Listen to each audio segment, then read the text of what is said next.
was telling us that she grew up with that Feng Shui all around her. And was really tuned into how it is. And that's what we need to teach the West. It's about how all this affects our quality of life.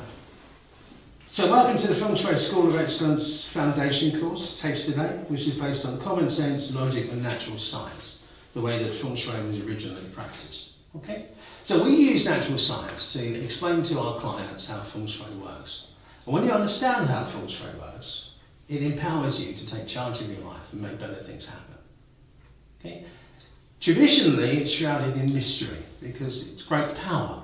It was only held amongst those that could afford to pay or wanted to keep it secret. They didn't want to share the word, share the power. But really, it's integration with nature that affects our quality of life. And becoming master of your life is really what Feng Shui is all about.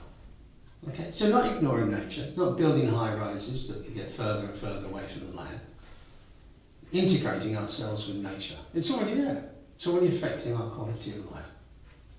So today we're going to find out exactly how that is and what we can do to integrate ourselves better with that. So what is the natural flow? We get so programmed by society, we miss that. We miss what our body wants, what our body needs. We miss our instincts. And really, when we start to work with our space, we start to express our instincts better.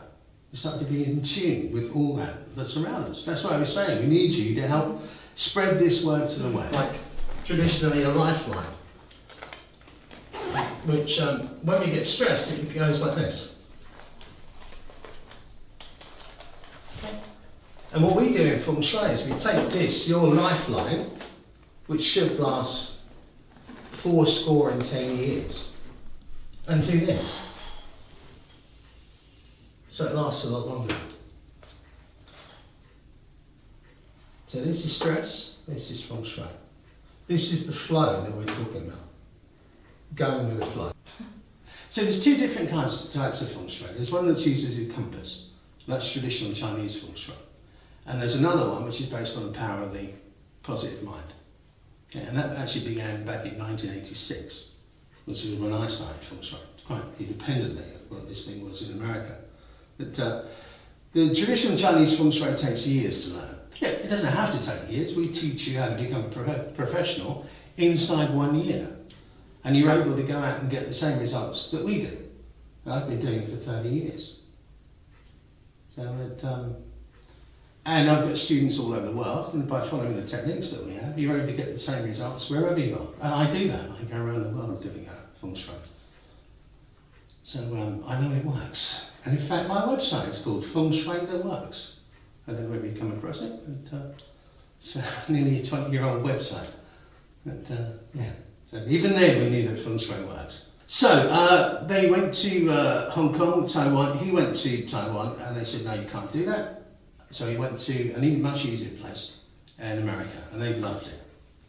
They immediately saw the potential of taking charge of their life and just wishing for whatever they wanted and making it come true.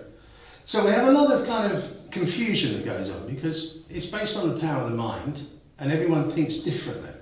So everyone's got different rules as to what works and what doesn't work. So a lot of the books out there, most of them are this American Feng Shui. Okay? Now it's great because it introduced Feng Shui to the world, because prior to that it was only kept by the rich and powerful. They only used for business or, primarily business. Now we use it for quality of life and we share it with everyone, which is fantastic. But then it was strictly in the hands of the rich and powerful.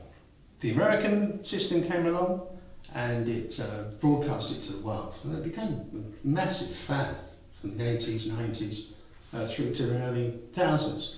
The thing about that is that thinking positive thoughts is a great way to live. And you empower your mind, you kind of build more brain power, you focus more on your life. But then you have a bad day and you start using your exercised mind to create the worst things that can happen. And that's what they found. So they found that their results fluctuated. Okay, it started off great because they're full of enthusiasm, full of positive power, but they couldn't sustain it. So a lot of them changed over to traditional Chinese Feng Shui, which has been running for thousands of years. And you don't have to believe in it. It's already working in your space. It's already there. It's already affecting your quality of life. And when we do the professional course, you'll see as we go through that how it's affecting you, how it makes you choose what clothes you wear on a certain day, what your instincts are doing, where your natural chi is, where your flow is. And you take charge of that, and it empowers your life. So instead of all this stress that you get this smoothness, you get this flow. You wake up in the morning looking forward to all the possibilities that the day has. You don't wake up in the morning and think, oh, I've got to go to work, I've got to get on the train. Yeah? Confucius said that the greatest journey begins with the first step.